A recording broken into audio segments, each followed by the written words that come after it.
Hi everyone. ఇప్పుడు మీరు చూస్తున్నారు సముద్రం చెరువు.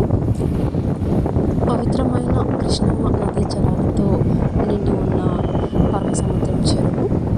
ఇక్కడ చాలామంది చిన్నవాళ్ళు పెద్దవాళ్ళు వారి ఇంటిలో మరియు ఊరిలో ప్రతిష్ఠించిన గణేష్ బప్పని తీసుకొచ్చారు నిమజ్జనం కోసం.